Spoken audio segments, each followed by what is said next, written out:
और मित्रों, आप मुझे बताओ, बंगाल में जब तक ममता बनर्जी की सरकार है, कानून और व्यवस्था ठीक रह सकती है क्या? जोर से बोलो, रह सकती है क्या? पीछे वाले बोले, रह सकती है क्या? और जोर से बोलो, रह सकती है क्या? बंगाल विकास के रास्ते पर जा सकता है क्या? मित्रों, आपने ऊपर एक नरेंद्र मोदी जी की सरकार बनाई, एक बड़े इंजन को बंगाल के विकास के लिए दिल्ली में बिठाया है, मगर यहां की सरकार वो इंजन को काम नहीं करने देती। आप एक बंगाल सरकार भारतीय जनता पार्टी की बना दीजिए, जो मोदी जी के कंधे से कंधा मिलाकर ये डबल इंजन सरकार बंगाल को सोनार बांग्ला बनाए। ऐसी सरकार बनाने के लिए ये परिवर्तन यात्रा है। मित्रों, आज मैं जब यहां आया हूं तब मैं कहना चाहता हूं कि यहां पर बंगाल की जो स्थिति इन्होंने करी है, वो स्थिति इतनी बदतर है, आर्थिक व्यवस्था इतनी खस्ता हाल है कि बंगाल के सारे सरकारी कर्मचारियों को 7वां वेतनमान नहीं मिलता है। मैं आपको कहने आया हूं कि आप एक बार भारतीय जनता पार्टी की सरकार बना दीजिए, बंगाल के सारे कर्मचारियों को 7वां वेतन आयोग देने का काम ये भारतीय जनता पार्टी की सरकार करे।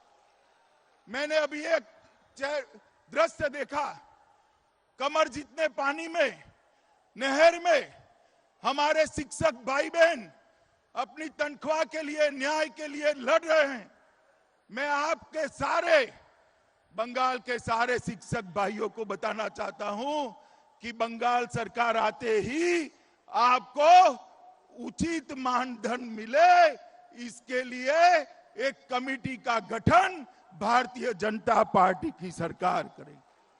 सरकारी नौकरियों में इतनी सारी माताएं बहनें बैठी हैं, सरकारी नौकरियों में 33% से ज्यादा आरक्षण भारतीय जनता पार्टी की सरकार बंगाल में देगी। मित्रों, आज मैं आपको बताने आया हूं कि ये जो क्षेत्र है, एक क्षेत्र के अंदर हम मछुआरों के कल्याण के लिए ढेर सारी योजना लाने वाले हैं। भारतीय जनता पार्टी की बंगाल सरकार बनने के बाद हर मछुआरे को, लगभग 4 लाख मछुआरे को 6,000 रुपया किसान सम्मान निधि की तर्ज पर मछुआरा सम्मान निधि देने का काम ये भारतीय जनता पार्टी करेगी। मछुआरों के उत्पाद का सही दाम मिले, इसके लिए फिशरमैन प्रोड्यूस ऑर्गेनाइजेशन की तरह मछुआरा प्रोड्यूस ऑर्गेनाइजेशन का गठन कर आपके उपज का सही दाम मिले, इसके लिए राज्य कक्षा के मंत्री का एक मंत्रालय भारतीय जनता पार्टी की बंगाल सरकार बनाएगी। और ये अपना 24 परगना क्षेत्र है, उसको सी फूड प्रोसेसिंग हब के रूप में हम आगे बढ़ाने वाले हैं, जिससे सारा आपका उपज प्रोसेस होकर आगे बढ़ता जाए। मित्रों, ये गंगा सागर, उसको हम अंतर्राष्ट्रीय पर्यटन सांस्कृतिक क्षेत्र के रूप में इसको हम विकसित करने जा रहे हैं। और गंगा सागर को केंद्र सरकार की प्रसाद योजना के तहत भी हम लेकर आएंगे। और जो मेला लगता है उत्तरायण के दिन, 14 जनवरी के दिन, वो मेले को अंतर्राष्ट्रीय मेला का हम दर्जा देकर पूरे दुनिया भर के यहां पर टूरिस्ट आए, इस प्रकार की बात करेंगे। मित्रों, ममता दीदी ने कहा था कि हम मत्स्य न्याय लागू करेंगे। मैं उनको पूछना चाहता हूं कि मत्स्य न्याय तो नहीं हुआ, आपकी सिंडिकेट मछुआरा भाइयों की मछली खा लेती है, उससे कम 10 साल में बचाने का आप काम करती। इन्होंने कुछ महीनों के लिए बहुत सारी योजनाएं डिक्लेयर की, मगर कुछ नहीं हुआ।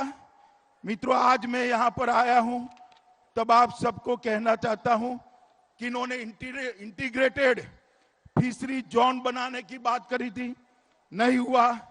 सुंदरबन को अलग जिला बनाने की बात करी थी, नहीं हुआ। झारखंडी में पर्यटन संरचना बनाने की बात करी थी, नहीं हुआ। और अम्फान के बाद मोदी जी ने जो पैसा भेजा, ये तृणमूल कांग्रेस के गुंडे खा गए।